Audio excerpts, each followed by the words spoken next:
Saya kalau boleh mungkin agak sentimental, selamat jalan Pak. Bapak akan menjadi kenangan yang indah buat Indonesia. Walaupun masih 2-3 bulan Pak Presiden, tapi saya kira acara penting semacam ini menurut saya sangat, buat saya pribadi sangat menyentuh. Dengan kapasitas ini, Indonesia akan menjadi produsen anoda baterai nomor 2 terbesar di dunia. Dan pabrik ini menjadi yang terbesar di dunia sebagai pembanding pada Bapak saja. Jepang hanya memiliki kapasitas produksi anoda sebesar 10.000 ton. Dan Korea Selatan hanya 40.000 ton. Sementara itu pabrik terbesar di Tiongkok saat ini kapasitasnya adalah 100.000 ton. Jadi kita akan bisa melewati Tiongkok dalam beberapa waktu ke depan. Assalamualaikum warahmatullahi wabarakatuh. Bapak Presiden yang saya hormati, teman-teman Menteri Kabinet Indonesia Maju, Jabat Gubernur Jawa Tengah, Bapak Nana Sujana, Bupati Kendal, Bapak Diko Matado Gani Duto, Bapak Ibu Forkompinda Provinsi Jawa Tengah, Chairman BTR New Material Group, Mr. He Swing Kin, beserta jajaran dan para hadirin yang berbahagia. Presiden yang saya hormati, izinkan saya melaporkan arti pentingnya acara kita hari ini. Ini betul-betul memang penting. Jadi Pak Airlangga suruh saya pidato lagi Pak, padahal sebenarnya janjian kita udah dia saja Pak. Ini produksi komersial pabrik bahan anoda litium baterai dari PT BTR New Energy Material. Tadi sudah dilaporkan oleh Pak Airlangga, proyek ini dibangun hanya 10 bulan dari sejak perjanjian investasi ditandatangani Bapak Presiden di Tiongkok pada 2023 Oktober. Hari ini diresmikan. Dan ini sebenarnya merupakan satu ekosistem yang kita bangun, dan jadi kita makin yakin Pak Presiden dengan ekosistem yang sudah terbangun ini, Indonesia tidak bisa diabaikan lagi dari mana-mana. Dan ini saya kira yang coba dicontoh banyak negara sekarang ini. Tapi kita memang harus konsisten dalam dua hal. Satu mengenai legal kita, yang kedua mengenai policy kita. Jadi policy itu jangan ada di overrule lagi, kita harus bisa konsisten. Karena itu yang menjadi sangat penting Bapak Presiden dan juga kami pembantu-pembantu Bapak untuk melihat anoda adalah salah satu komponen utama dalam litium baterai yang berperan sebagai sumbu negatif. Sementara nikel yang hilirisasinya telah dilakukan selama ini adalah membentuk komponen katoda yang berperan sebagai sumbu positif. Jadi tidak bisa karena kita juga masalah tarif ke Amerika itu kita sudah dapat 25%, sehingga Amerika pun melihat bahwa Indonesia itu menjadi tempat ini menjadi import mereka yang terbaik. Sebagaimana kita ketahui, katoda tidak hanya berasal dari nikel, ada juga yang berasal dari fosfat dan besi, sebagaimana kita kenal sebagai lithium LFP atau lithium ferrophosphate.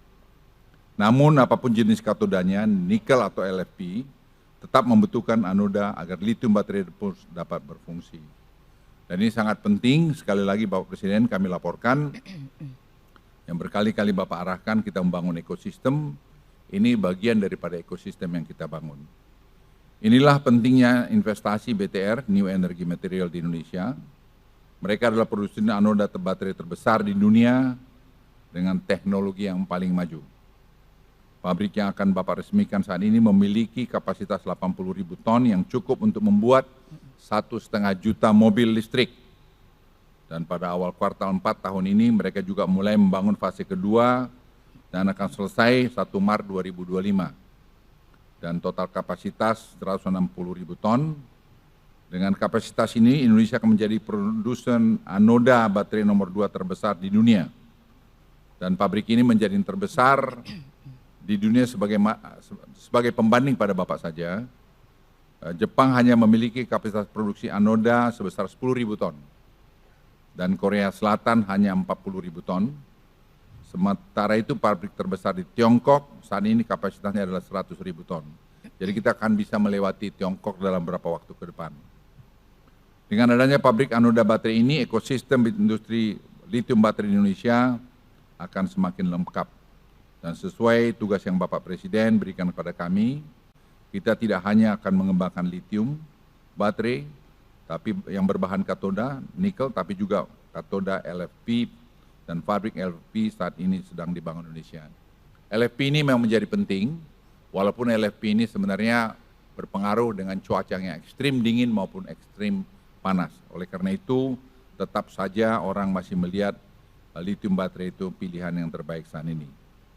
Bapak Presiden yang saya hormati, serta para hadirin yang berbahagia, keberhasilan kita untuk membangun hilirisasi dan mengembangkan ekosistem mobil dan baterai tidak lepas dari arahan Bapak Presiden dan konsistensi pemerintah dalam menjadikan aturan yang baik.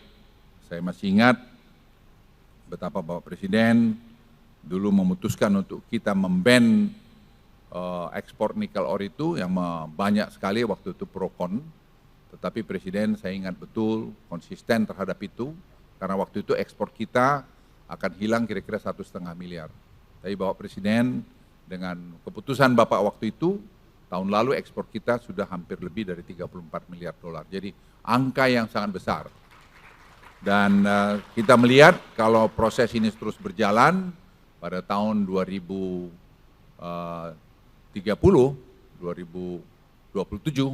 kita akan meningkatkan sampai 30 miliar dolar ekspor kita dari hilirisasi ini. Dan ini saya kira akan membuat Indonesia menjadi ekonominya menjadi tambah penting. Kredibilitas ini menjadi penting karena ini akan menjadi dasar kepercayaan bagi investor. Kita tidak dapat bersaing lagi dengan negara-negara tetangga hanya sekedar mengandalkan insentif. Tidak hanya insentif, tetapi kredibilitas dan kepercayaan menjadi faktor kunci yang harus kita pertahankan. Kita akan memiliki pesaing dalam pengembangan KEK dari Johor dan Singapura, yang pada awal tahun ini akan ditandatangani koridor Special Economic Zone, di mana Johor akan menyediakan lahan dan sumber daya energi yang kompetitif, di mana Singapura mendukung dengan kualitas SDM yang tinggi. Saya senang Bapak Presiden selalu mengatakan kita kompetitif, kita harus kompetisi. Kami tidak takut bersaing dengan mereka karena kita juga memiliki modal kekuatan yang baik, serta kredibilitas kepercayaan yang selama ini sudah kita bangun. Dan saya percaya dengan leadership Bapak, walaupun Bapak beberapa waktu lagi akan meninggalkan pemerintahan, memimpin ini, tapi Bapak telah meninggalkan legacy yang saya kira tidak mudah dibentuk oleh orang lain. Dan saya percaya Bapak Presiden sepanjang waktu orang akan mengenang bahwa Bapak telah meletakkan landasan negara ini menjadi negara industrialisasi. Tidak hanya pengekspor raw material. Saya kalau boleh mungkin agak sentimental, selamat jalan Pak. Bapak akan menjadi kenangan yang indah buat Indonesia. Walaupun masih 2-3 bulan Pak Presiden, tapi saya kira acara penting semacam ini menurut saya sangat, buat saya pribadi sangat menyentuh. Karena saya ingat Pak di depan pintu masuk istana di yang belakang Bapak firm untuk menyangkut kita memban ekspor nikel ore, dan itu merupakan tantangan. Kita kehilangan 1,5 miliar waktu itu, 1 miliar sekian, tapi sekarang buahnya kita lihat Pak, kita disegani, dihormati, dan teknologi kita tambah bagus, dan ekspor kita akan meningkat. Jadi saya yakin dalam kurun waktu yang tidak lama, ekspor kita dalam turunan hilirisasi ini, Bapak Ibu sekalian akan meningkat sangat signifikan. Dan lebih dari itu, tidak ada orang menganggap enteng lagi Indonesia, bahwa Indonesia ini bisa diatur-atur oleh siapapun. Indonesia negara besar, negara yang mempunyai karakter, negara yang bisa mengatakan ya, dan negara yang bisa mengatakan tidak. Oleh karena itu, kita semua pembantu Presiden harus betul-betul mengantar semua, mengawal semua aturan-aturan peraturan ini dengan baik. Kita harus menjaga kredibilitas Bapak Presiden yang sudah dibangun selama 10 tahun. Kita semua pembantunya harus bahu-membahu melakukan ini dan saling mengingatkan untuk kita tidak mengkhianati ketentuan atau kredibilitas yang sudah dibuat Bapak Presiden. Itu Bapak Presiden dari saya, dan saya sekali lagi rasa hormat pada Bapak, karena Bapak telah memimpin kami, paling tidak dari saya sendiri selama 10 tahun yang pernah berada di bawah Bapak, dan masih ada 2-3 bulan ke depan. Tapi saya yakin sekali lagi hakul yakin bahwa apa yang sudah Bapak letakkan ini akan menjadi landasan buat kita semua. Sekian, terima kasih. Wassalamualaikum warahmatullahi wabarakatuh.